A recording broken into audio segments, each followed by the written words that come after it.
If only Martin O'Neill had did his little rant that he did on Thursday ahead of their second leg against Stuttgart. If only he'd managed to squeeze that in before I went on Jersnet on Sunday night, then a few people might have understood my position on that one a bit better. I'm talking to you on Thursday afternoon. We've got Panathinaikos against Polzenia tonight. That's two clubs that Rangers played in the Champions League qualifiers. They're playing each other in the Europa League knockout playoff round. There's also Ferencváros against Ludogorets. It's the third time they've met in Europe. The fifth game they're going to be playing against each other in Europe this season. They met in the Champions League third qualifying round. They met in the Europa League group stage, and they're playing each other tonight. It's the second leg of their Europa League knockout playoff round fixture, and that's two clubs that Rangers played in the group stage of this season's Europa League. So there's a kind of plastic connection to European football this midweek. We've still got a wee plastic. The Rangers don't have any kind of connection to European football this midweek. We are out. We are out of Europe. I couldn't help doing that thing the other night. I was watching Club Brugge over in Madrid against Atletico, the second leg of their Champions League qualifying knockout playoff. That round they've got now after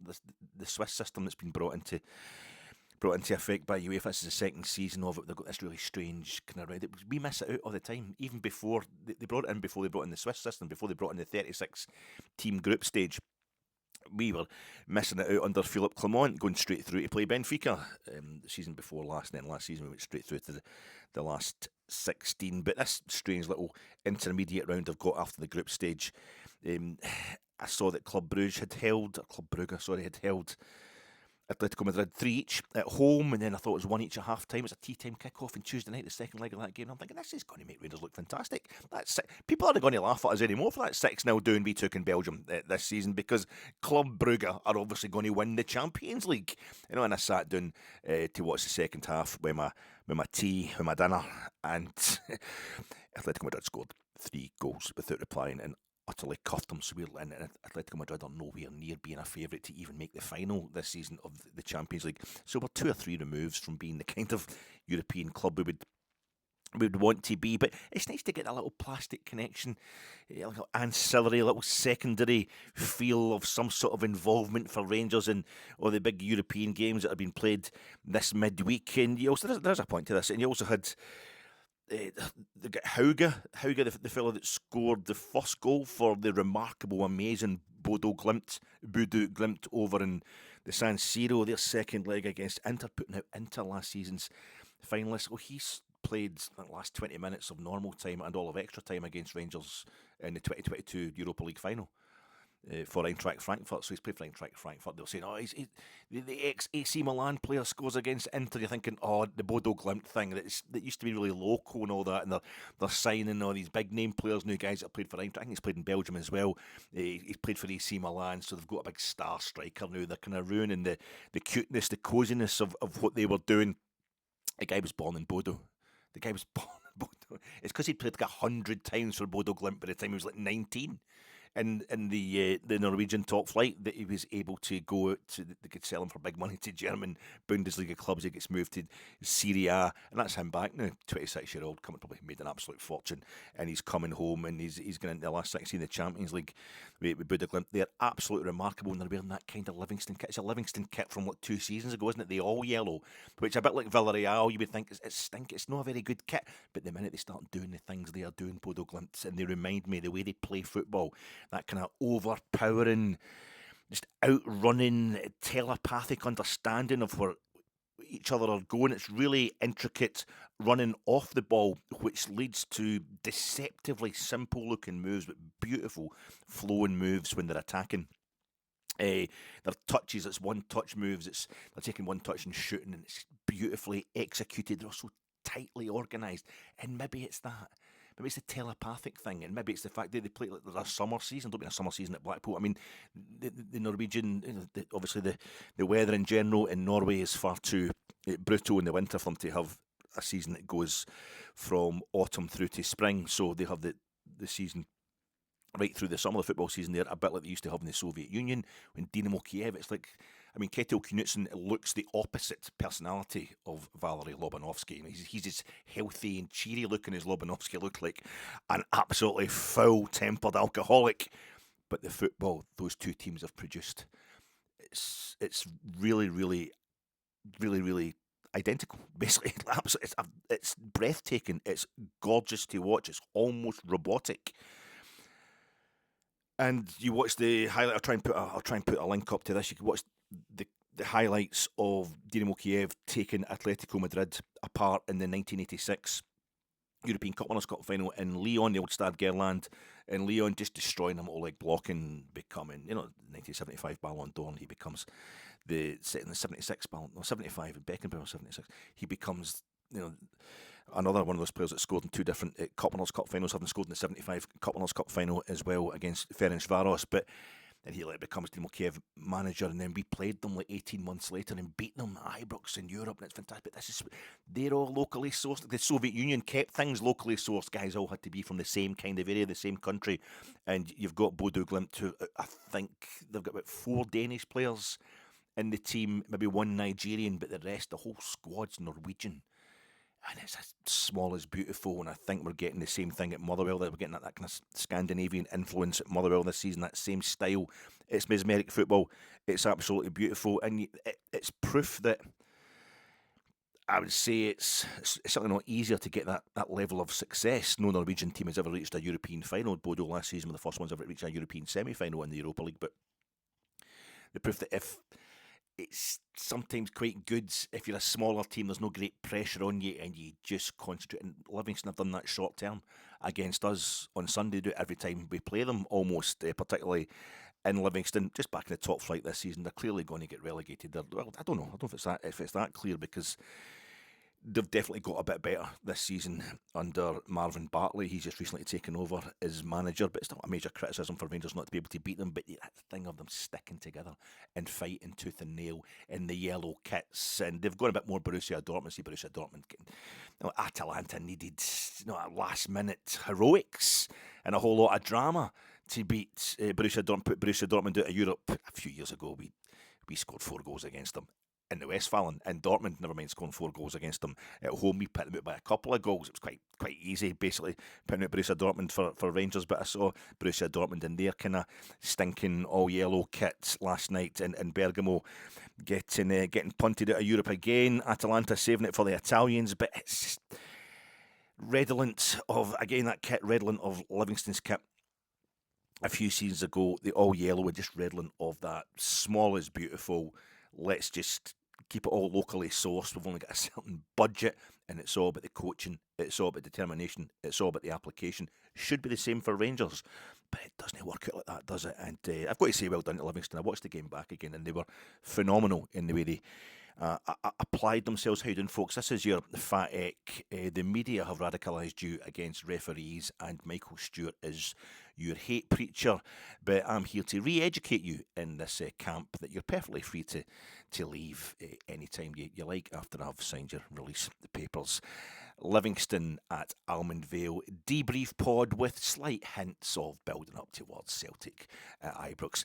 Preview-ish pod, pre-preview pod, coming to you in association with the World Economic Forum, association sponsored by the World Economic Forum, whose new motto is we were the conspiracy, interrobang and crying with laughter emoji. And I'm also sponsored by Gersnet, and I was on Gersnet on Sunday night. It's still there to watch on the Gersnet YouTube channel. I was on with poor Brian and poor Alan, my 2 grandchildren there. I was on with the 2 of them there, and I've never felt older. It was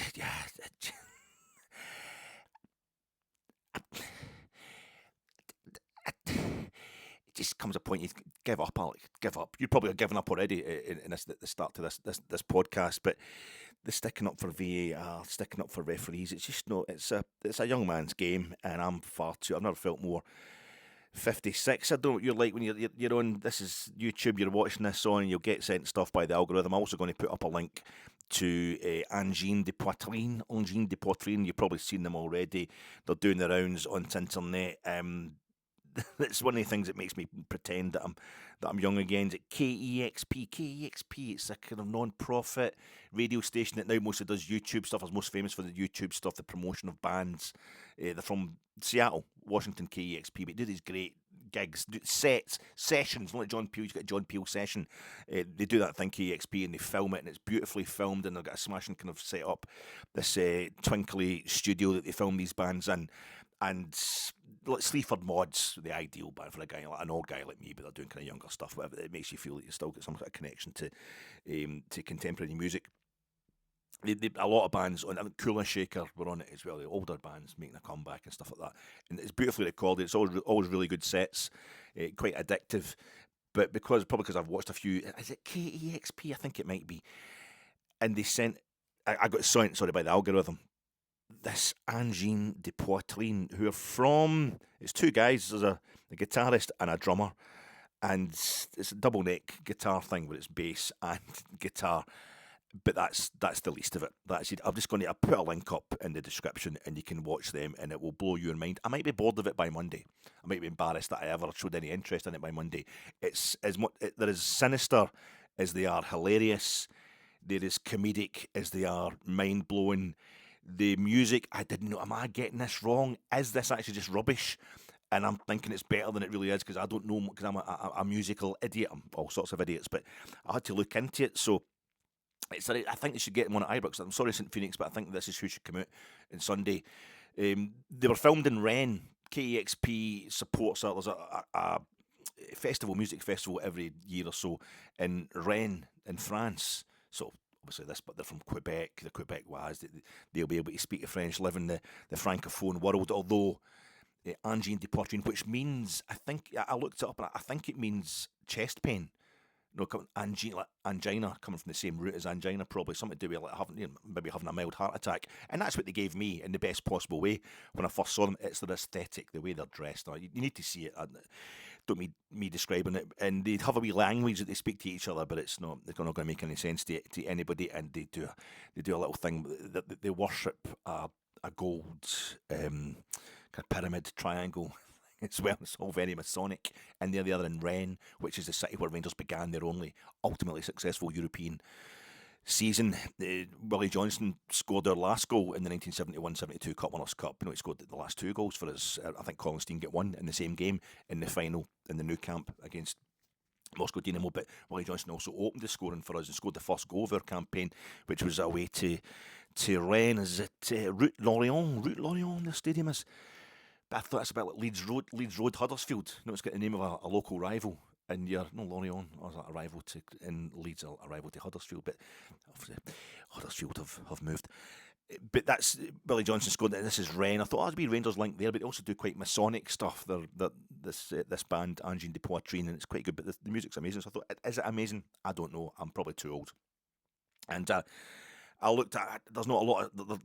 They've been out quite recently. They're not a band that's been around for a long time. And so I looked up and I got a YouTube short saying that they were doing, was it math rock, the Americans call it. Microtonal music is, what's all this all about? And I looked up another thing, it's like, it's good in a black hole. So it's been on Wikipedia, so I looked up, what's math rock? The Americans say math instead of maths. And I got told about this band. It's math rock. It's like that Midwest emo sound, like American football. There's a band called American Football. I thought I liked the name of that band. I'm going to look them up. So then it's Americ and Football. That's how they spell their name. Americ and Football. That's cool. That makes me feel trendy for an old baldy guy. So I looked up American Football, and up comes this video, obviously quite recent, and for somebody my age that means sometimes in the 2020s, maybe sometimes the 2010 onwards is recent as far as somebody my age, I'm 56, is concerned. And the videos starring young folk who could be anybody below 40 looks 12 to me. So they could have been anything from primary school to 40 years old, basically the people in this video. But I thought that was members of the band that were in the video. And it's all very good, and it's very romantic, and a wee bit airy-fairy and stuff like that. The music was nice, and I'm thinking, this reminds me, it's a bit Mazzy Star. There's a few other things it reminds me of that were bands that are as old as me, that it's actually age-appropriate for me to like. I'm quite enjoying this. This is taking me back to back to like my late teens and my early 20s, and I thought, oh, this is quite, and that made me think, I'm thinking, why is this music getting made just now? And that made me think of another YouTube short that I'd seen with Marina Hyde, who used to write for The Guardian, and she's on The Rest is Entertainment. It's a fantastic political satirist, but now she's on The Rest is Entertainment, part of the Goal Hanger podcast, Universe Empire, created by Gary Lineker and a few others. And Richard, big guy, tall guy from Pointless, whose brother's in Suede, that guy. She's on with him, and she was talking about this thing called faux-stalgia, where Zoomers, or your Gen Z types, now I'm Gen X, but your Zoomers miss out the millennials, and the Zoomers are into things that were around before they were alive, which we all do. I'm into stuff like the Second World War, and I wasn't born until, 25 years after the Second World War had ended. But the Zoomers, they're into watching Friends, the series, the comedy Friends, Chandler Bing, and Phoebe and all that kind of stuff. It's brought to Britain by Stuart Cosgrove, Mr. Socialist and all that. He brought Friends to Channel 4. He went to dinner with the cast of Friends, did Stuart Cosgrove, the top communist who will stick up for working class people unless they support Rangers. So they're into, I'm like, why is Gen Z into this? And apparently it's called faux-stalgia, where they're actually more aware. There's an old guy, you go, all these youngins have got their face stuck on their phone all the time. But it's actually me that's got my face stuck on my phone all the time, because I didn't have this kind of technology when I was a kid, when I was into my 20s, and I'm loving it too much, unhealthily so, into my old age. Here I'm doing an actual podcast and stuff like that.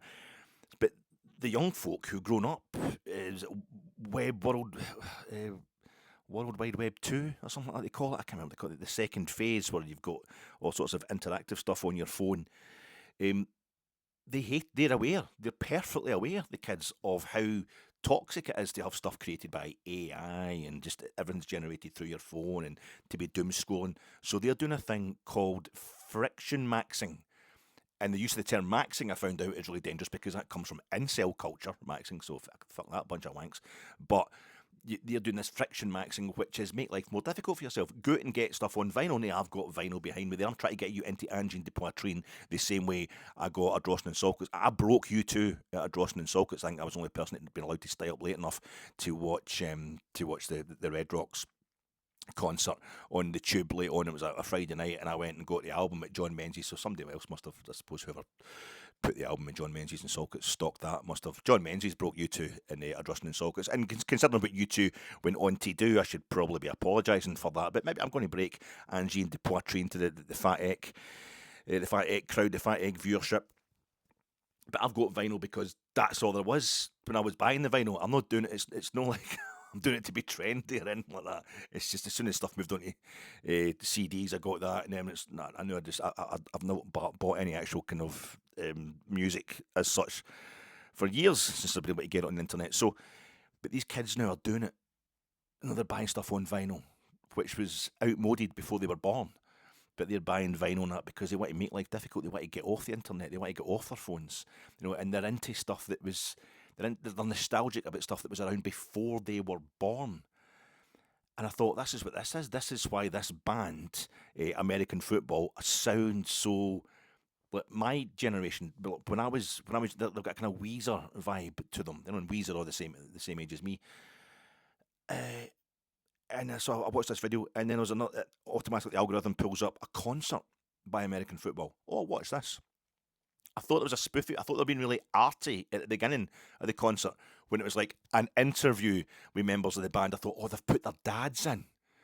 They've let their dads get interviewed, in their places. Then I bet we go out to the concert, and it's all the guys who are actually in American Football, the band. They're wearing the same clothes as because their dads look like they're dressing a bit young. So they were wearing the same clothes as their dads. Oh, this is clever. I like what they're doing. No, that was them. That was it. They're all the same fucking age as me. American Football they're the same age. In fact, some of them are younger, but not much. They're late 40s, early 50s, the guys that are in American Football. They've been around since they started making music when Mazzy Star and all that was in the late, 80s, into the 90s, into the early part of the millennium. It's just, they've been about the crowd at the gig. I kept watching. And the crowd are all young. It's the youth, it's the faux-stalgia types that have got them going. I'm just talking this because it's a thing about age. I think my age was shown up on Jersnet the other night, and it was people were. I felt bad. I was upsetting Brian, who's the nicest guy in the world, because I was sticking up for VAR. And Alan couldn't have it either. There's a whole thing of the best. The best lack of conviction and the worst are full of passionate intensity. I'm not saying that Alan and Brian are the worst. They're surrounded in a world where the worst are full of passionate intensity. And I always took that line of WB8's, of those two lines, and just thought, well, no, it's actually, I take that as an instruction. If you want to be the best, you should lack all conviction. I don't like being definite about stuff, but football analysis, everybody's very definite. Everybody's got hard and fast opinions. My name's Alec Anderson. I've never felt older. I tried to understand that grumpy feeling felt by an aging man. Oh, step by step and day by day, I've got even less hair and it's turning grey. Velcro shoes, mobility issues. Shaking your fist, temptation, but it strains your wrist. Hip replacement, can't hear your telly. Hip replacement, and your room's weirdly smelly. Hip replacement, and bad puns and doing songs like the two Ronnies used to do songs at the end of their programme because you grew up watching that. My name's Alec Anderson. And I'm here to talk to you about Rangers against Livingston. I'm going to do a quick debrief and what happened there. Very quick. Mostly going to talk a lot about VAR and referees and my appalling appearance on Jersnet, and also just age and stuff like that. Referees are a very small team. They've got no fans in any ground, referees. They're a very small team. To go for referees for me, I've always felt it's a tad cowardly. Everybody hates them, always has. If you're against people who are against DEI, and against inclusive, positive discrimination, they called it when I was younger. People who are against those kind of very worthy initiatives, very worthwhile initiatives, much needed initiatives, like Derek Vineyard's dad in American History X. You can see sometimes they've got a point. Sometimes there's a point to the problems they've got with those initiatives. And I've definitely had serious problems with referees. There's definitely, on Sunday, for example, not getting that foul outside the box. That was horrendous refereeing. But if they start going on about initiatives in general, and if you start going on about the worthlessness of VAR, you're as refist. You're refist. You're anti-referees. You're being refist. You are a refist.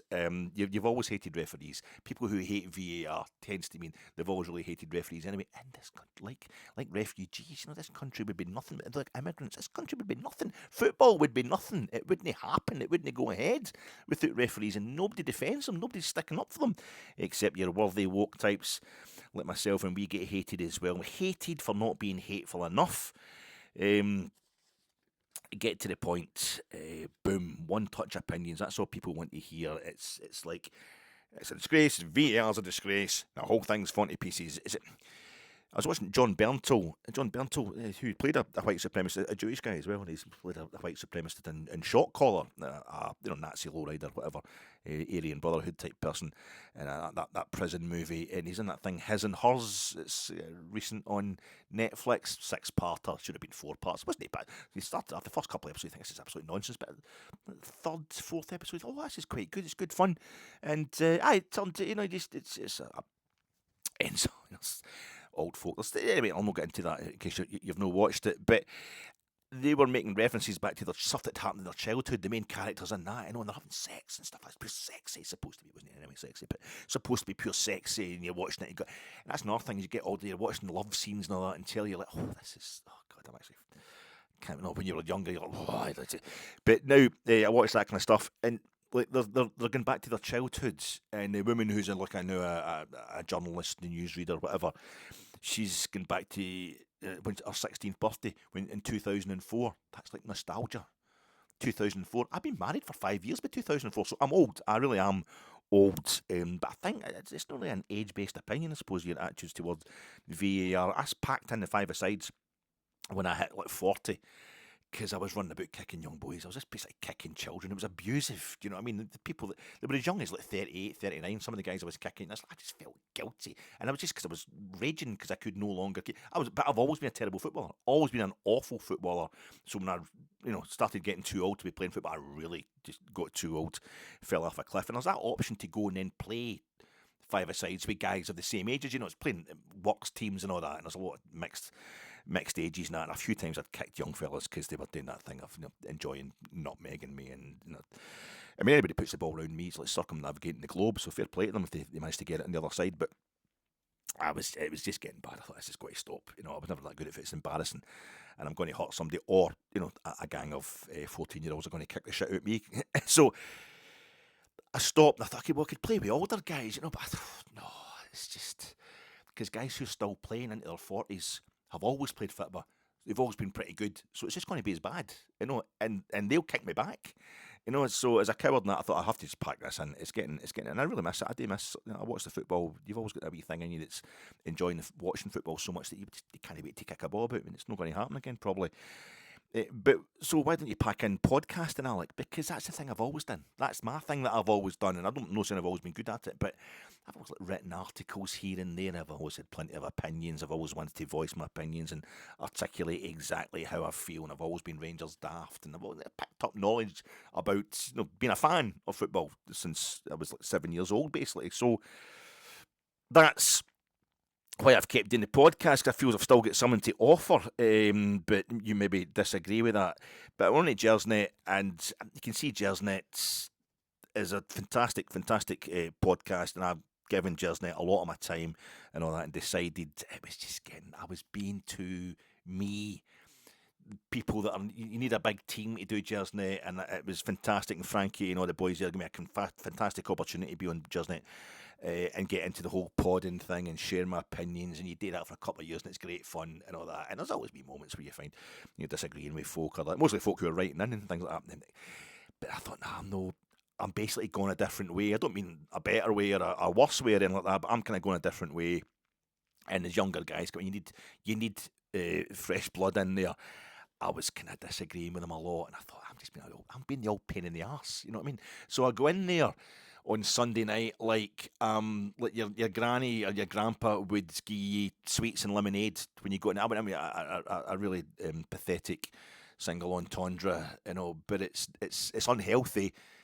But it makes folk want to come. But it's basically to buy the affection, short-term affection of the Granwains, so to speak. Dirty bastards. No, but by the end of the conversation, by the end of the pod, it's just like when your grandparents, who you love dearly, would start talking about the newsagents or carry-out meals, and you can't say stuff. You can't say stuff like that anymore, Grandpa. You can't. Listen, son, I was going to see Rangers in 1970, 1982 and all that, and they were absolutely gathered. There's only getting... I know, there was only 5,000 turning up for games at Ibrox. I know you fought in the war, and we're all really proud of your service and that kind of thing, but you're just being racist now. And with me, it was like, I know you've been watching Rangers since before I was alive, but you're just sticking up for VAR now, and that's unacceptable. You have to go. You're embarrassing. The thing to say on here is, Rangers should have got a penalty, and it's all shite, and it's a conspiracy against us, and I don't want to do that, and I'm hoping that when he sees Martin O'Neill today, any Rangers fans saw Martin O'Neill this Thursday discussing the decision to send off Austin Trusty, quite rightly, on Sunday for Celtic. They'll understand where I'm coming from. We don't want to be like that as a club, but it's time to move on, and that's why I'm only on Gersnet once a month now. I mean, that's down to me. Gersnet, Frankie's always been absolutely brilliant with me, always opened the door. You don't like to annoy folk, but sometimes you've got to say what you think, and I certainly felt that in Gersnet the other day. It was like, shut up, Algin. It's like architecture. I'm not going to talk about film. It's like architecture. I can go about and I can identify. I'm like, that's Queen Anne style. That's postmodern, that's modernist, that's Art Deco, that segues into each other, that's the Elizabethan, that's Gothic, things like that. How is it? How do you know it's that? And I can't. Because of the windows, because the wee sticky out bits. See how that's neoclassical? How do you know it's neoclassical? Because of the bits gone like that. and the wee triangly bit up, the wee triangly bit, but you know, get them on like some postmodern buildings. Oh, but it's different. I can't explain what, and I think that's what we're all like with rules. I think that's what we're all like with the football rules, the rules of the game, the laws of the game. We think we know them, but we don't. We can recognise stuff roughly, you know, and we think we know. Everybody's up in arms about the St Mirren guy getting sent off against Motherwell. Richard King takes a swing at Slattery. Now, Slattery goes down as if he's been... clearly there's no contact with his hand to the guy's face, and Slattery goes down as if... Well, I don't think it's that clear that there's been no contact. And he won his appeal, didn't he? Richard King won his appeal against that sending off. But as far as I was concerned, there used to be a thing... I know there's no intent, doesn't count when it comes to fouls, no, during the actual play, but off the ball, somebody has a swing at you.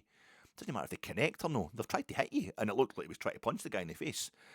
He basically looked like he was trying to do at least what Austin Trusty did against Hibs. He did connect when he's punching the guy, and it's not a punch that's going to injure somebody, put them out the game for life. It's going to hurt a wee bit. But this whole thing of there was no contact. Richard King didn't even contact. He didn't even hit Slattery.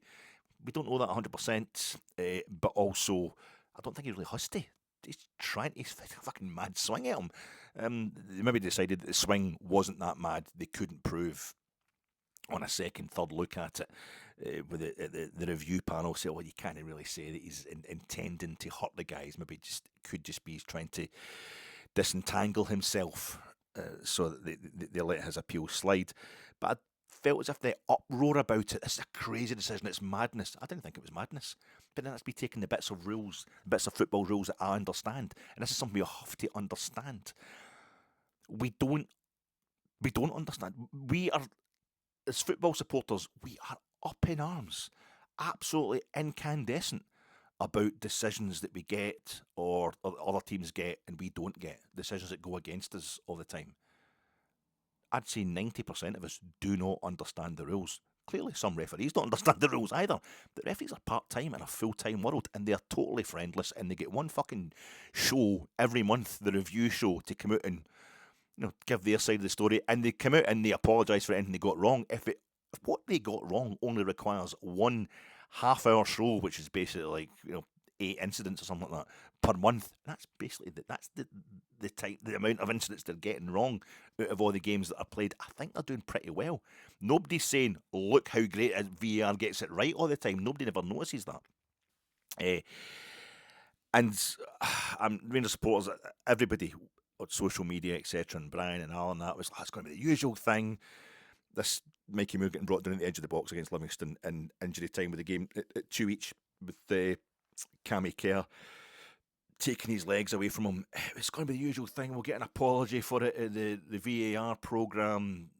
Wally's wee and that's getting slagged, the whole nature of the programme.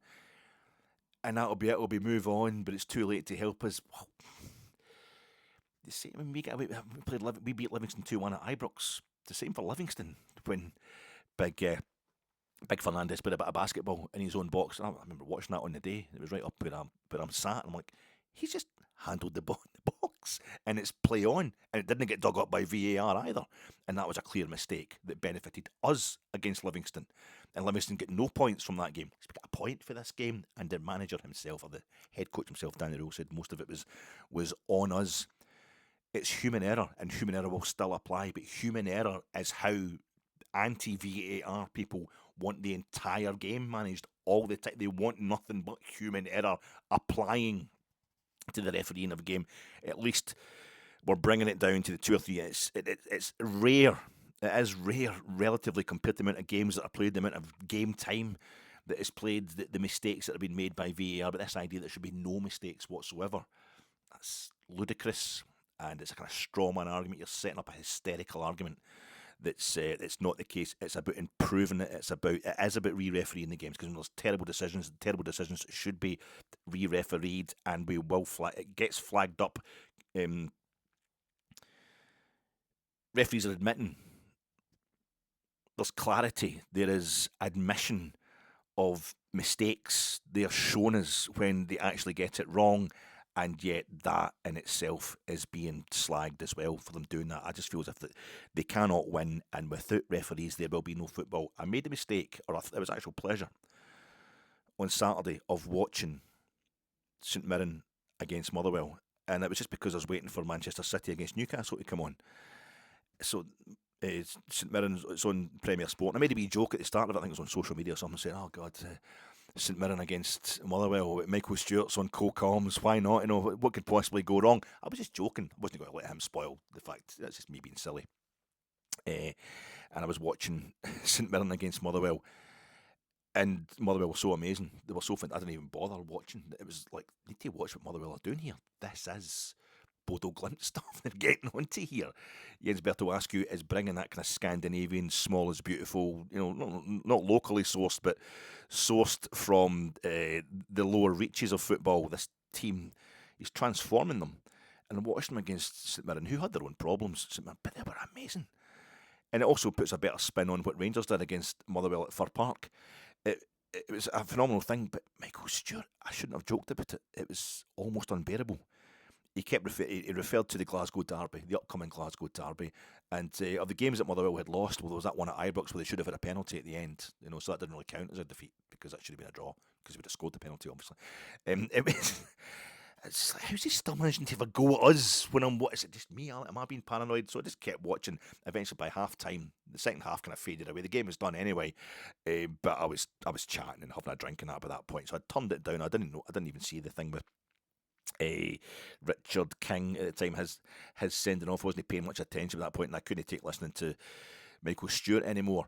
But in the first half, there's this incident with Alex Gogic where he appears to me to go in and rake his studs down the ankle, down the side of the foot, down the ankle of a Motherwell player who's on the deck because it's agony. And we know what Alex Gogic is like as well, and St Mirren are getting the run around and are bound to be frustrated. At this point, I think they're 2-0 down at this point in time, and it gets reviewed by VAR, and they say no, it wasn't. Okay, we're just going to say it was a tackle that was mistimed or something like that. He gets a yellow card, and that's what it's there for. That's fine. But the hysteria around it from Michael Stewart was fucking disgusting, almost unlistenable, and absolutely slanderous.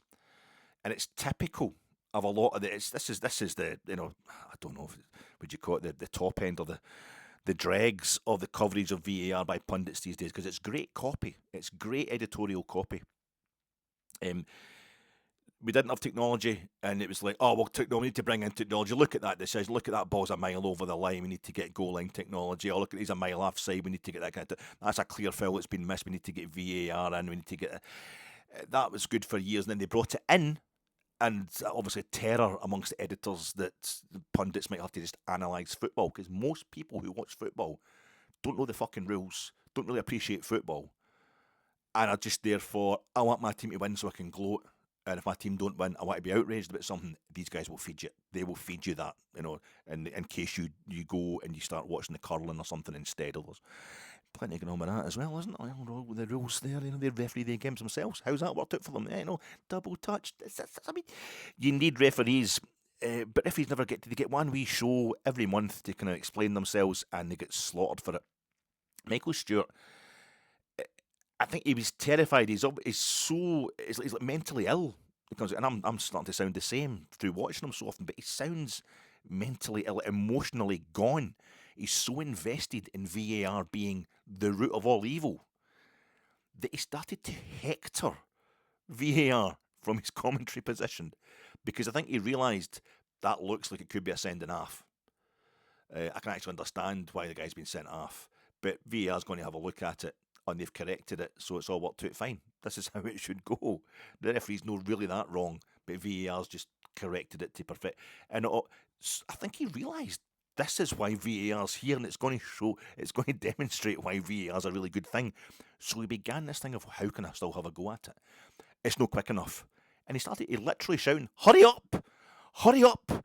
That's a never... How can... Sorry, I'm coughing because I can't quite get to the back of the throat levels of hysteria that was being administered by Michael Stewart.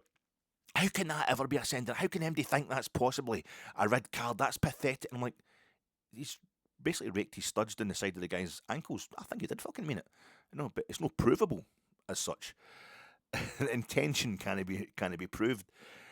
And then he realised VR was going to come in and correct it. hurry up, hurry. All I could think of is it's not quick enough. And that is the one problem with VAR. That's why we've got to give it more money. That's why we've got to get better technology. That's why we've got to invest more in our referees as well. They're part-time in Scotland. And they've got to put up with the entire media, like 4 or 5 different channels, trained pundits who used to play the game, having a go. It was horrible. It was horrible to listen to because it all went perfectly. It all went swimmingly. So Michael Stewart is deliberately slandering VAR, slandering referees because he just got so much against him, such an agenda going on.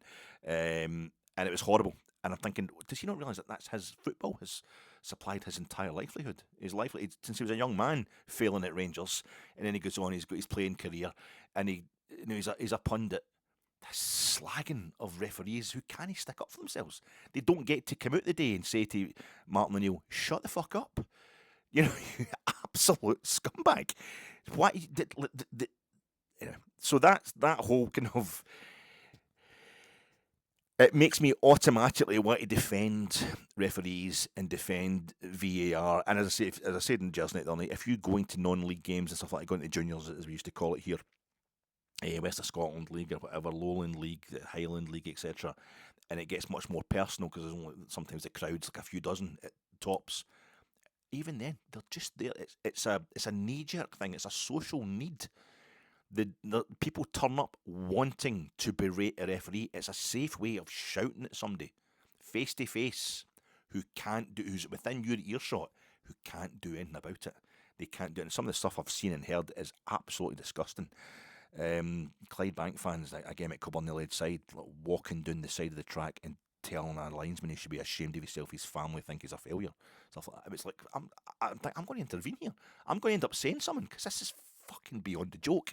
Some of the stuff that goes on with referees is absolutely disgusting, and nobody is sticking up for them, and we need them, or else you'll have a situation that Martin O'Neill, this is what he did in 2000, his previous spell at Celtic, and it's funny that the first time he dropped points as Celtic manager this season, the first time Martin O'Neill dropped points domestically as Celtic manager this season was against Hearts at Tynecastle. Austin Trusty incident, gets sent off. He's warming up for it with that. I never expected Celtic to get any decisions. It was a blue card and all this kind of stuff. And that's just, he's just been a cheeky chappy.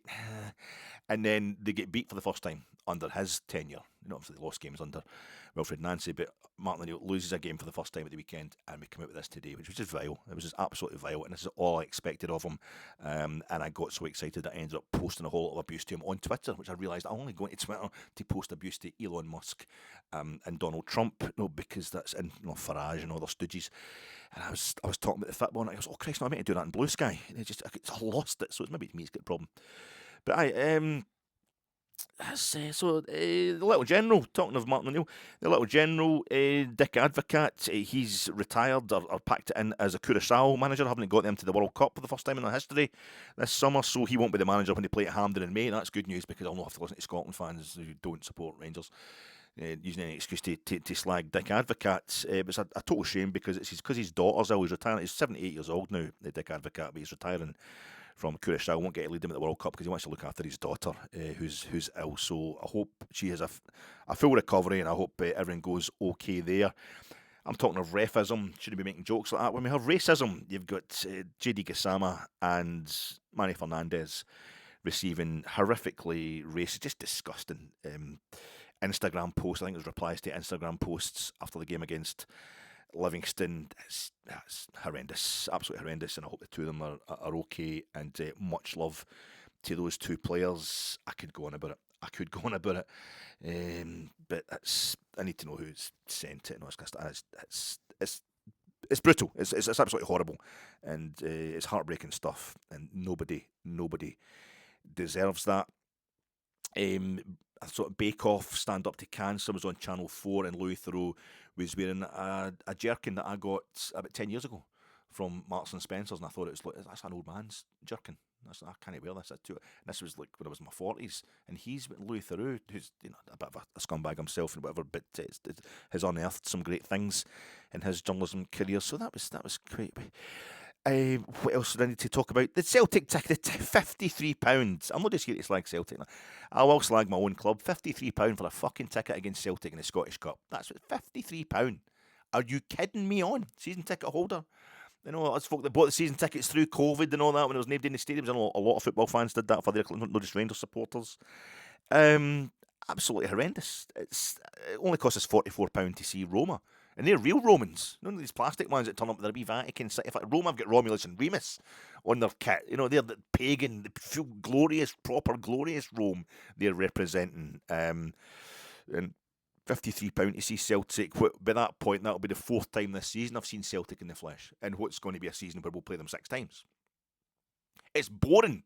The hate fest is really boring. I hate the fact we play Celtic so often. I don't find them thrilling. It's great when you win them. When you win them, it's phenomenal, these games. But I just hate Old Firm games. I don't. It makes me fall out with people that I would get on with otherwise, and it just brings a whole lot of toxic shit to the boil. And you've got the media circus round about that, and we never win one fairly. That's Martin O'Neill already getting these excuses in early. Oh, John Beaton's getting it. Okay, Jesus.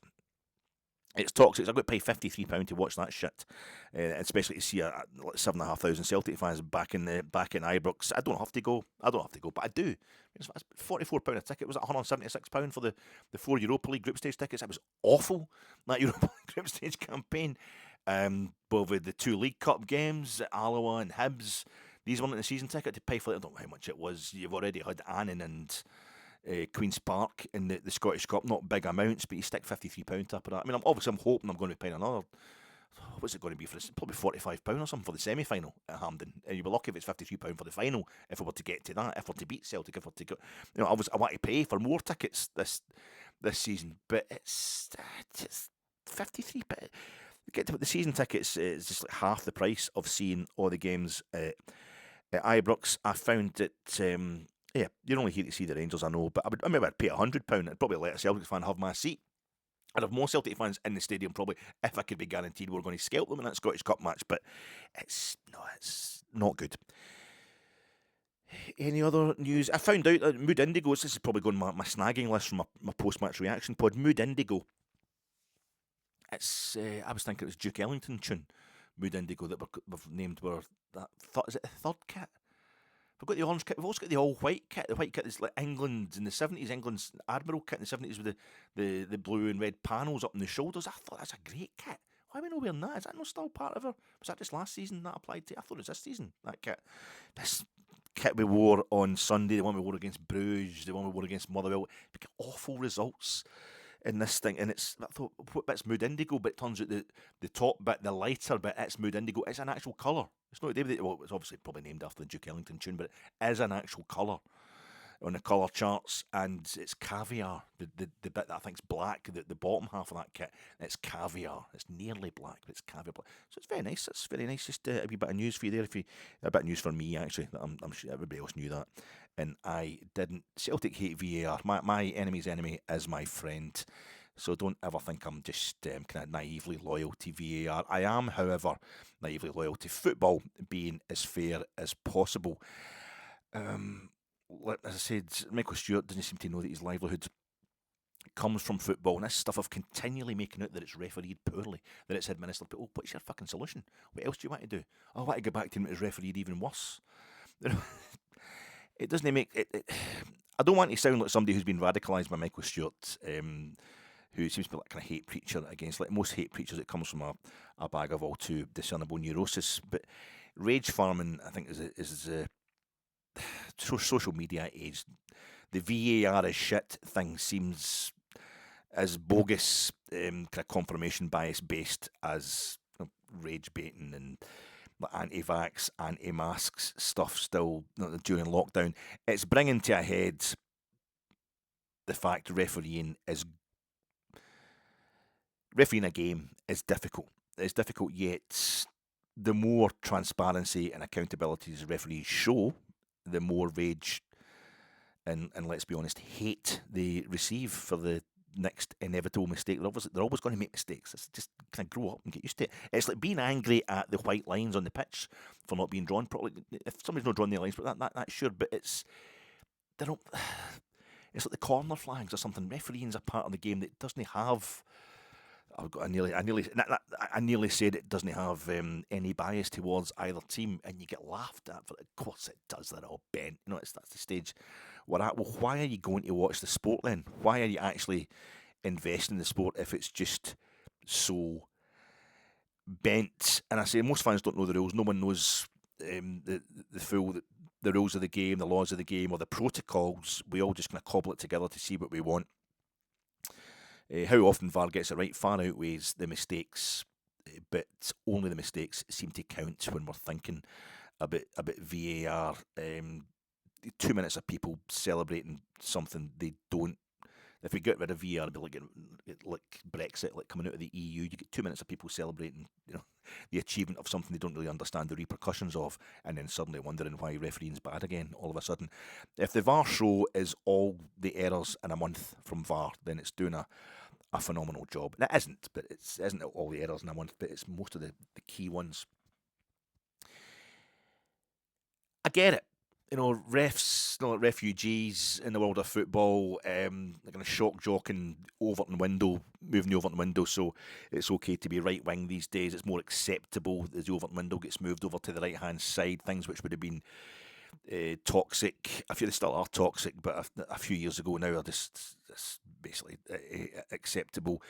I think treating refs like scumbags and making up our own rules is. That's our kind of Overton window. Don't we call it the Hugh Dallas window? The slagging of referees gets more and more acceptable. Like you're more loyal to your club. You're seen as being more loyal to your club if you just make stuff up. I mean, I've seen people saying, I stupidly only analysed, before I went on Gers Night the other night, I stupidly only analysed the trip on Michael Moore's left leg. That was the first contact, the first point of contact for the foul. I'm seeing more and more people just telling me, no, but if a foul continues into the box, Now, I learned that it only counts if it continues into the box if it's shirt pulling or holding. I learnt that from Willie Collum on his VAR show like 2 days earlier. Then people are saying, no, but it counts for any kind of foul as well in particular circumstances. Does it? And then there's people telling me, no, actually that first foul doesn't count because that would have been a dive. That would have been a dive. If Michael Moore had gone down for that, because they only wanted the second contact with Cammy Kerr to count, the contact of Michael Moore's right foot on Cammy Kerr's right bollock or right thigh to count, because they thought that had continued into the box, so that means they could argue for the penalty. It turned out I don't think that continued into the box either, but it's like you're making stuff up so you can get this one acceptable position to hold publicly, which is your team should have got everything. On, by the way, referees are shit and VAR shit. You're killing the fucking sport that we all love with that kind of stuff. You don't deserve to get anything if you don't deal fairly with what you're not getting, with the analysis of what you.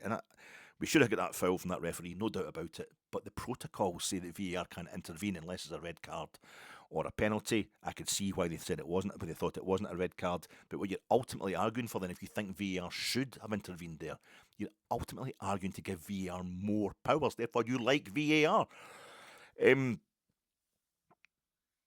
I get it.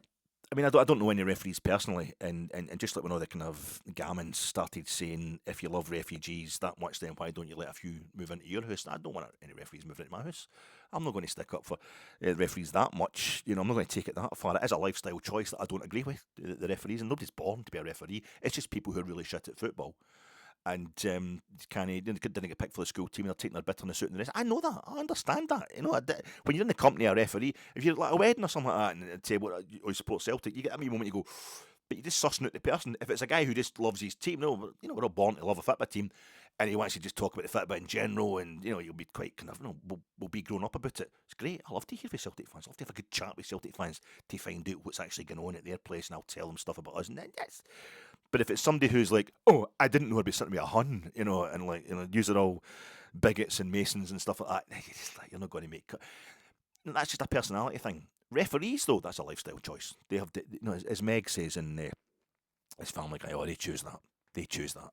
They chose spirits. I don't want to, but they're taking their bitterness out in the rest of us, like you and me. But for fuck's sake, they're part time in a full time world, and a full-time sport, and we need to help them, or there is no sport. Accountability and clarity just leads to more gallery playing, ire and outrage. This total, I'm talking to, I want my pals to see me slagging the referee and saying it should have been a penalty to Rangers. And you got a lot of really middle-class guys who have contempt for the sport and the people who follow the sport and just using it as a way to get up a ladder or something, some kind of showing off to their pals, just telling them what they want to hear. It's horrendous. My snagging items from the last my post-match reaction pod, my Fat Egg post-match reaction pod. I'll just merge it with my Jersnet Sunday night appearance as well after the Livingston game. I did the post-match reaction pod Jersnet. On here, sorry, Fat Egg post-match right, and then it's straight on to Jersnet, and I was clearly, early bird special. I'm at that age, I need to go early. I'm tired. I was slowing down, and it was taking me so. And I could see Brian and Alan giving, anytime you like, Grandpa, you want to get to the point. So I'm sorry, it was an awful performance there. I said Tav was skipping across the front to the 18-yard box for one of the goals. I couldn't quite remember which one of the two goals that we scored against Livingston. It was a build-up to the first one. I was specifically meaning that he beats somebody, takes the ball off somebody, and then gets across. And he put a ball in from the same point twice, just to the right of the corner of the 18-yard box. Both for Mikey Moore's header, a brilliant ball from Tav, but it's the build-up to the first goal where he puts the ball in from there as well. And I think, is it Chermiti goes up for the ball perhaps, and it's kind of semi-cleared by Livy.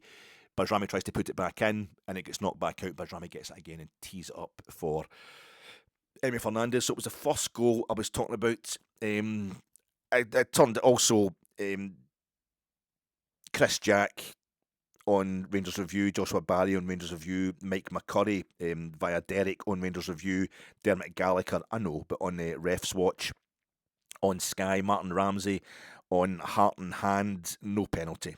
They're all saying no penalty, and it was a foul, same as I was saying, that the Mikey Moore incident at the end. That's not a... They're all saying it's more kind of spa than dog. Oh, sorry, I think Dermot Gallagher with Celtic connections had to say it was more spa than dog, so... But a lot of other guys saying it should have been a red card for stopping a clear goal-scoring opportunity, and I'm not going to argue with that, but nobody saying it was a penalty, and nobody slagging VAR, nobody admitting that VAR couldn't get involved because... That's no. I'm always doing the snagging items with mistakes I've made. That's just to let you know the people that agreed with my point of view on that penalty there. Yeah, Oliver Antman. I forgot to mention Oliver Antman. Complete absence from the squad because the squad's getting so good and so big. There's got so many options just now. It's actually quite good to be able to forget about folk. But Oliver Antman has played himself back into being a really vital member is of this squad. So I should have mentioned that his absence from the squad. It's particularly when we're everybody's doubting Scott Olsen's readiness for the Old Firm game. So maybe Oliver Antman is an option there. There was something else. My attitude, I've got a note here, my attitude, as much as I ranted and railed about the non-award of a free kick or penalty by Ryan Lee, the referee, I do still generally stick up for referees. Check in with me again next Sunday when VAR doesn't give us something against Celtic at Ibrox. They never give us anything against Celtic. So, yeah, I'll not be so smart then. I'll not be so sporting and going to stick up for your friendly local ref then. You're right, you've got me bang to rights. If they don't give us something against Celtic at Ibrox again, or chop off our opening goal again. JD Gasma, I said he was poor. I think he actually wasn't that bad. And I will get on to... I'm reading. I took so many rabid notes about this game the other day. There was a whole kind of hype about the first contact not being a foul. That was pathetic in the incident with Mikey Moore. A general review of the Livingston game. I gave it a wee rewatch the other day. Not very good. I'd said that to Brian on Jersey and Sunday night that I thought our intensity was quite good. He was saying we started as if we weren't really up for it. It was me that wasn't. I was feeling intense at the start. I rewatched it again the other day, yesterday, Wednesday. We weren't intense enough at all. Brian was absolutely right, and apologies, Brian. They were terrible. The intensity was for shit, as Emilio Esteves' dad says about his wrestling in that film, the Breakfast Club. The intensity was for shit. What had happened was I had been out for I'll go for a quick walk, go relax, and I got a bit of sweat on when I went for a walk at lunchtime before the game kicked off. And I come in and I was making myself some lunch and all that as well. And I come in and I suddenly noticed there was like a tree in my back garden. And somebody's tree had kind of fallen down and split in half. And I bet it had fallen into our back garden. So I went and had to kind of make sure this was secure and all that and get ready so it wasn't, because a lot of high winds running about here these days. So by the time I got back in the house, it was like 2:45 and I was absolutely manky and a bit sweaty on it. So I had to run and get a shower, and I got another shower. And by the time I came out the shower, the game was kicking off. So I ran down to the living room and all, and with a towel around me, and I'm getting, it's not a nice sight, and I'm literally shouting to my wife who was doing work in the other room. She's like, could she come in here and shut the curtains so I can sit and watch this? She's like, for fuck's sake. So I was feeling intense and psyched and totally up for it. Rangers were awful. We did start really, really slowly. John Souttar's judgment, mistakes. He's making mistakes all game. Tav's balls, a lot of them are very inaccurate, but he's going for first time balls and all that. He was trying to do things as quickly as possible. And he certainly, I know people are blaming him for the goals that we lost, certainly the second goal. I think that's a team effort, really, but he put in a lot of good balls during the game, some terrible ball, but he just making sure we kept a bit of throwing balls into their box all the time, and he puts in really good balls for both the goals that we do score in the second half. The defending was terrible, considering Livingston were offering very little. We gave away free kicks, and then the actual defending of those free kicks was criminally negligent. Livingston kind of reminded me of Queen's Park last season at Ibrox. Last season, they had a game plan which kind of minimalist in terms of their offensive work, but maximalist in terms of effort and commitment to the plan.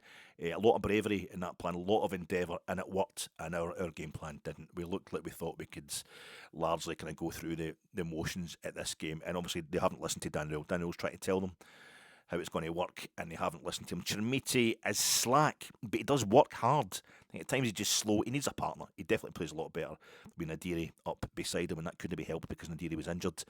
Like, he falls over in the 20th minute of the game. Youssef Chermiti is running into the wing, and he just falls over. There's nobody anywhere near him. The ball's his to be. Livingston are regrouping just to defend their box. It's just, we're going to let him get the ball and see. And he falls over on the plastic. Nobody's anywhere near him.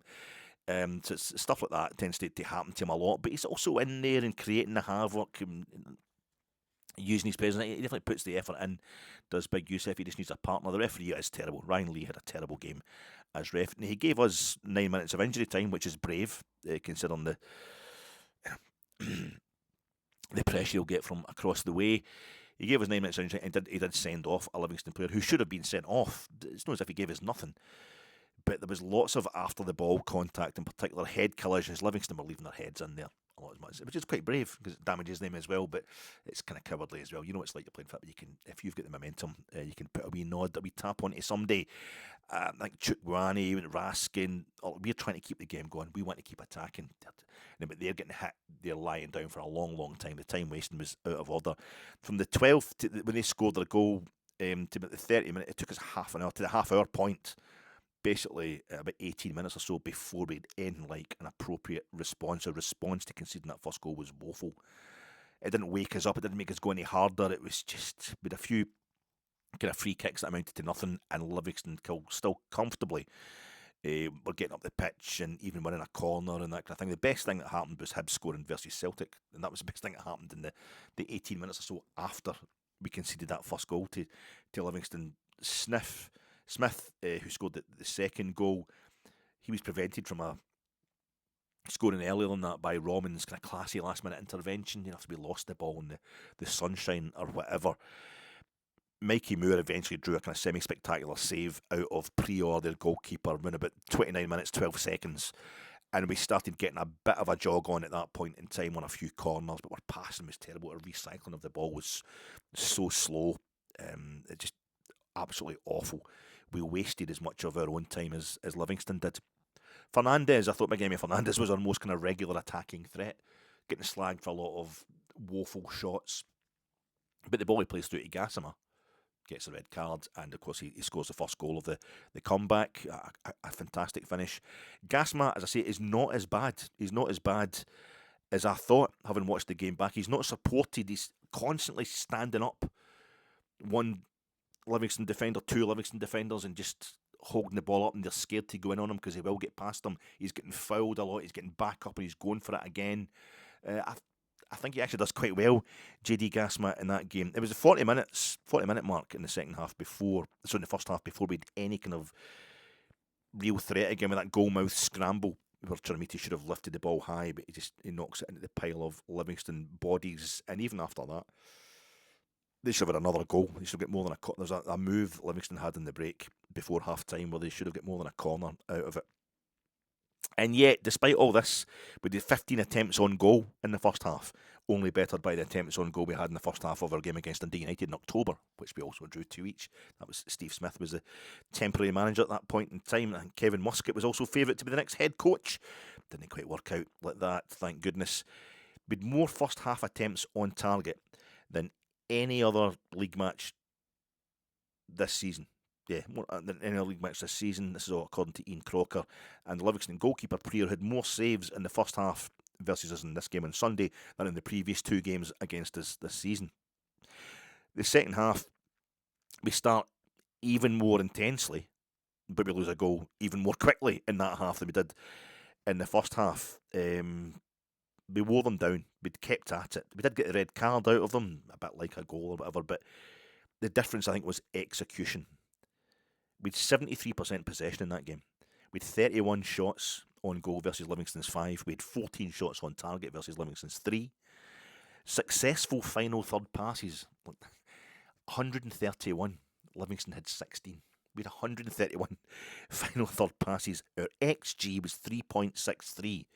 Livingston's was 0.3. So we should have won the game 4-1 according to the stats. But the main stat, of course, we didn't. That's why football's a great game. But we get 2 goals, we got a red card, and we should have had a foul and perhaps another red card in that injury time period. So maybe the game plan was right. Please don't anybody quote Mike Tyson's line about plans. But we should have won 4-1. And Celtic did get beat at home, their second straight Parkhead defeat. So that we managed to kind of claw something from that game against Livingston on Sunday is the mark of champions in a shit season. That's how maybe in it was a real Rangers and Celtic not losing any points at all season, Hearts not in the picture, whatever, we would win that game 3-2. But in this kind of season where it's like who drops the most points, well, Celtic have dropped 2 more than us on Sunday, getting the points probably enough to keep us going. The Mikey Moore incident, the foul happens on 93 minutes 23 seconds and the restart is 96 minutes 11 seconds, so it's almost 3 minutes. I know we get that added to the injury time, most of it added to the injury time when we're already in, but I think it does stop the flow of the game, as a few people have commented. So I don't think we can blame the head coach, especially when Nadiri was injured and Majovski, well, he didn't sign Majovski, didn't sign Chermiti either, Danny Rule, but I know the greatest of help to him. Soccer is an organic game. It flows, and that's the one problem you can have with VAR. The one problem, I have with VAR, of course, is it's not like rugby league. It's not like rugby union. It's not like the NFL, where these games are bitty. They're comprised often of short bursts of action. They're used to having stoppages in those games. Those games are built for stoppages. The football we play, despite the way Livingston were playing it on Sunday, it isn't built for that. So that's the one thing it's got to be. You already see the difference in the offside system, the automated offsides, much better, much quicker at the top end of the game that they use for European finals and use for the English Premier League. We've just got to get the money into it. If everybody's so uptight about refereeing in this country, give them the bloody money. On Sunday on Saturday, we weren't playing on Saturday, obviously, and I couldn't be bothered going to another game. Didn't want to go to a non-league game and anything like that. So I thought I'm going to go for a walk, go for some fresh air. And it must have been about 2 o'clock or something. Because I'd done a podcast on Friday night and that kept me up all night. So a long lie. And I went out and I just left the front door and I heard the roar of the crowd. I hear the roar of the crowd, and I've heard this roar before. It's not the crowd, it's the players. And it's Glasgow Hawks. Glasgow Hawks playing at Balgrey. And it's about a 10-minute, not even that, from my house. It's a 5-minute walk from my house. And I thought, I've been down before and it was like £18 to get in or something like that. And I'm not that interested in rugby. I don't really know a lot about rugby. And I went down there and I just walked on down and it was starting to rain and that. But I just went in. There was nobody in the gates. There was nothing to stop me getting in. So I just walked in. They've got the scoreboard up there. And what was it? 14-7 to Glasgow Hawks. And it was Watsonians. I had to look up on my phone. Look up the old internet. It's a bit of doom scrolling. Who's that? What kit's that? The Scottish team, Scottish Premiership. and it was Watsonians. Oh, Watsonians! I used to hear the commentary back in the day in sports scene. Sometimes you're stuck in the house, and it was Watsonians playing Kelso or what's the Melrose and all that kind of stuff. It was good. It was nice. I thought this is good. Glasgow Hawks, as they were winning 14-7. Glasgow Hawks. And even when Watsonian scored a touchdown, as far as I was concerned, when he scored a try, it was right in front of me as well. But I was just standing right at the kind of try line, because I just sneaked in, just getting the minimalistic. They've got a stand there that was built originally in like 1901, and it got moved to Balgrey. That's Kelvinside Academy, or Kelvin Academy, whatever they call it. It's the Posh Boys, you know, and they've got like a £1 million sports hub thing just next to it. There was hockey going on over the other pitch, and it just gives you that wee thing. You stand with a crowd watching sport. It's guys running about a field. It's a bit like they're going to the juniors or something like that. It's not quite the same. But this is a famous teams, Glasgow Hawks here, and I watched it, and it was 14-7. Watsonian scored a try right in front of me, and I'm just trying to work it out before it goes up on the scoreboard. What does he get for a try these days? And it went to 14-11, so it must be 4 points. That's fine. So if they get another one, no, but then they'll be winning. They'll be winning the game, won't they? And it came up. The guy is taking the kick, the point after touchdown thing, the conversion. I'm thinking, they call it conversion because you're converting 4 points into 6, or is it 5 points into 7? Is it 5 points? I think you get 5 points, don't you? 5 points into 7. You know. And he missed it anyway, and I thought, that's a bit of a weak effort there. But the guy had put the try right in the corner, and I was standing there, and then Watsonian was running another one. I'm thinking, my local team are getting beat here. This is bad. And there was only like a couple of minutes to go, and I remember one of the guys shouting. I'm sure somebody shouted because he's taking the kick after the first try that I saw for Watsonians. The kicks are irrelevant. Just as quick as possible. I thought it was like, they'd still be behind, even if he converted that. They need to get another try to get in front. So they rushed that one, and he seemed to rush it for the second try as well, and he missed that conversion as well. I think ultimately, but they were winning. That was it. Watsonians were winning, and there was only like a minute to go, and I'm like, I am a jinx even on my local teams. You know, they've banged in a couple of quick ones, and that's it. They're going to win the game now. Even my local rugby team, you know, any team that I'm going to see without even having any great affection for them, like that, or even the sport itself. And next thing, they have that thing in rugby where you don't get injury time. It's just once it goes over the 80-minute, because they stop the clock all the time. So once it goes over the 80-minute mark, you've got to keep the ball alive. You can't let it hit the deck, kind of thing. You've got to keep recycling it, or else it's going to get blown. And they did that. I thought I think this is going to end up being so exciting. I'm going to end up telling my wife about this. I'm going to need to tell somebody about it, and I'll end up blowing the hen end off somebody about a rugby union match. And that's what happened. They kept recycling, and it was like 81 minutes and 82 minutes, but they just kept the thing alive. And next thing, they ran in the try up the far corner. I'm like clapping and all that. And they scored the conversion. So the Hawks won it in really exciting style. And I come out again. I was walking about. I thought, just complete my walk. I'll just walk around the basic walk in the park, down on the Great Western Road opposite Bingham's Pond. I'll come back up. Is it Leicester Avenue or something it's called? And I saw my old neighbour. I've moved house about 4 years ago, but I only really moved just kind of around the corner, really. And my old neighbour, my former neighbour, he's coming down the hill towards me. All right, Johnny, how you doing? So where you off to? So I'm going to watch the rugby. I'm like, I've just watched the rugby. I was just in there. I just was watching the Hawks against. I'm going to Hughenden, which is the other rugby. It's the opposite side of Great Western Road. The other side of Great Western Road in Hughenden, and I had the first cantilever stand in Scotland. In the 30s, I had this little concrete cantilever stand for years when I first started running about here. Used to walk past it all the time, and I just assumed it was kind of modern. 1934 it was built, but they had knocked it down because they come to an agreement to sell it for housing and all that. They're not actually built in the bit where the stand used to be. Anyway, it's a whole story. But I'm like, I said, no, the game's just got a I thought, maybe they built floodlights, and it must be like, is it Jordan Hill? Hillhead Jordan Hill, the team that play at Hughenden. So they must be playing. I don't know anything about rugby. And I'm telling him, I just went in and so you see the Hawks? How'd the Hawks going?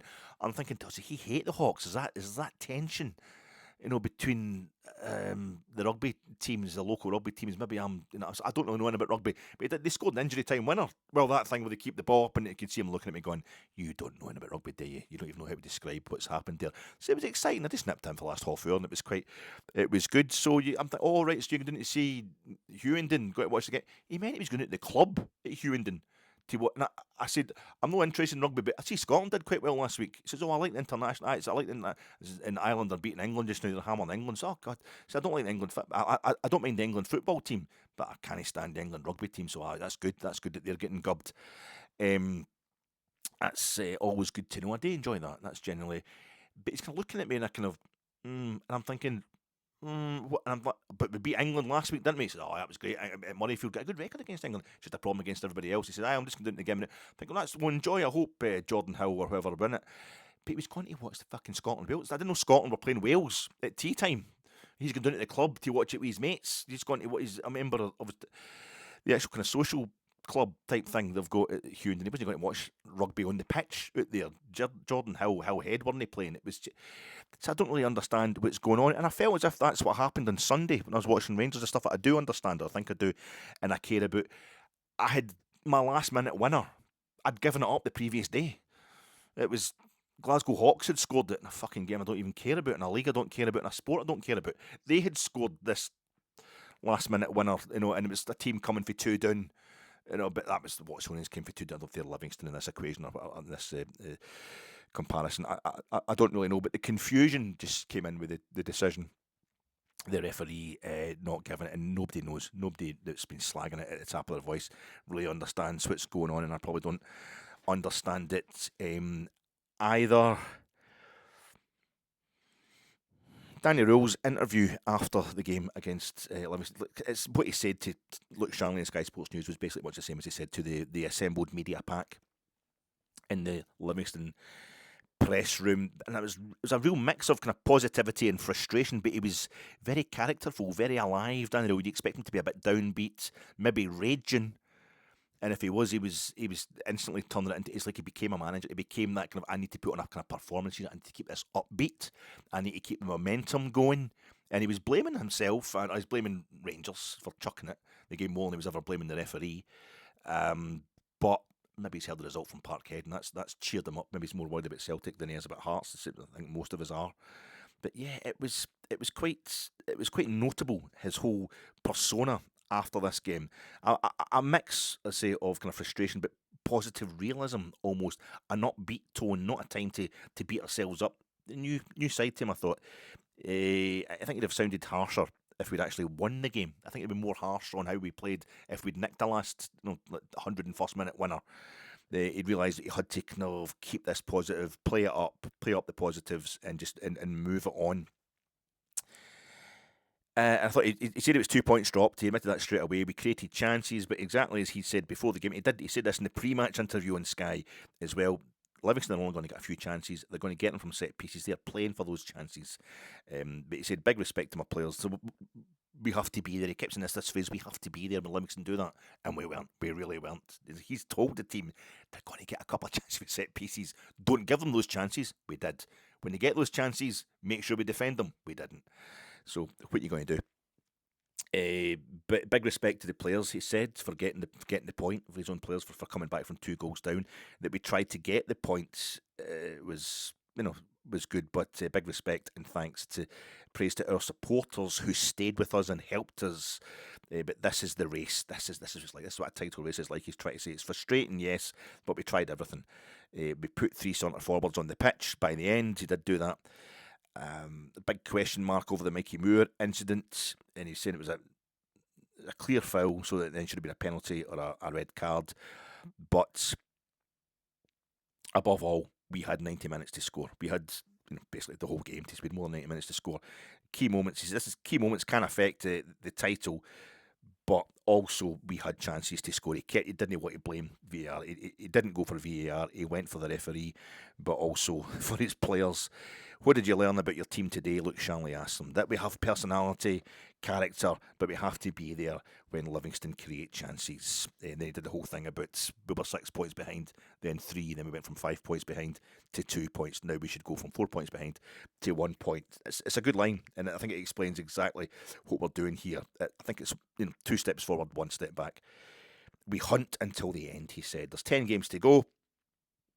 And he thinks it'll go down to the last day. In the press conference, he was asked, the only kind of question he was asked that was any different from that was, is the away form a concern? Just now, I think the last question he was asked by one of the hacks was, is the away form a concern? And it was good, he answered that really well. He said he kind of compared the situations, like the other away games versus Livingston. because it's perhaps, he says, perhaps it wasn't trying to evade it, because he says it's perhaps about keeping clean sheets. That's 2 goals we've lost in each of our last 2 games, and the 2 we lost to Hearts were at home, and we won that game 4-2, and it was our best game of the season, really. So it's different situations, but we're losing 2 goals in both those games, and I think he was quite right. And Livingston being 2-0 up against us, they're bottom of the league, and looking like they're going to go down is unforgivable. Motherwell, we've scored against them, and nobody scored against them at Fir Park since October. And Hibs, who we drew 0-0 with, they've just beaten Celtic at Parkhead on that very same day. Different situations altogether, but he was good. I thought Danny Rule was really good, and I think VAR is not as good as it could be, but we should definitely stick with it. And I've been radicalised by Celtic. I've been radicalised by Martin O'Neill to be I want as much scrutiny as possible on referees, while Martin O'Neill is out there saying that VAR is Celtic's enemy and my enemy's enemy is my friend. It isn't, because some of my enemies die of cancer, and cancer is not my friend, one of these things. So it's not like that. But we just need to support VAR more, I think, so it will be braver and better. Coax it out. Tell it it's okay to support Rangers. I'll be with you before Sunday, folks, for a wee brief preview pod for the Celtic game at Ibrox, to support Rangers versus Celtic at Ibrox on Sunday. And while it's embarrassing for me to behave the way I do at 56 years old, Martin O'Neill is 73.